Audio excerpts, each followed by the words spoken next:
Bonjour tout le monde. La semaine dernière, nous avons terminé le Sefer Bamidbar.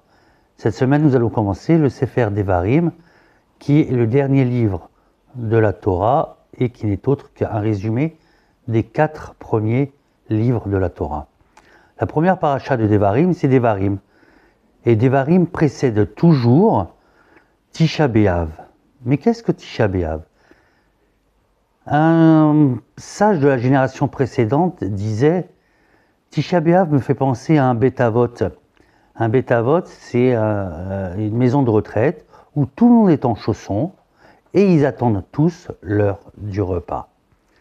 On est triste à Tisha B'Av et ça fait 2000 ans, presque 2000 ans, que nous pleurons la destruction du Beth Amikdash. On n'a toujours pas le 3e Beth Amikdash. Une petite histoire. Il y a un homme qui est tombé très malade. Il va voir le médecin il dit « Oh là là, ce que vous avez c'est très grave, je vais vous donner un antibiotique. Revenez me voir dans 15 jours. » 15 jours après, la personne retourne chez le médecin et il est toujours aussi malade.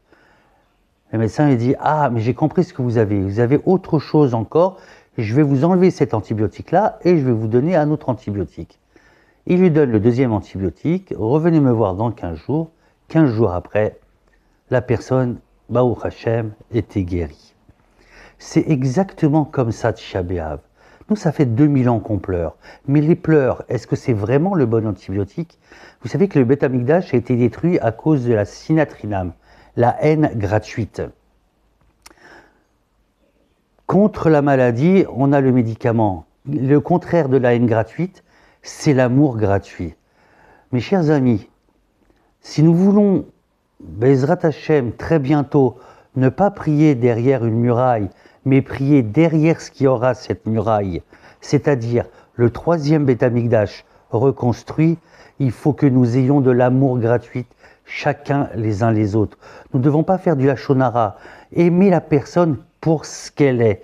Et Bezrat Hashem, le 3e Beth Amikdash sera reconstruit, Tisha B'Av sera un jour de joie, et nous pourrons la fêter tous ensemble avec nos chers disparus, nos soldats revenus tous à la maison en bonne santé, la paix en Israël, la paix dans le monde.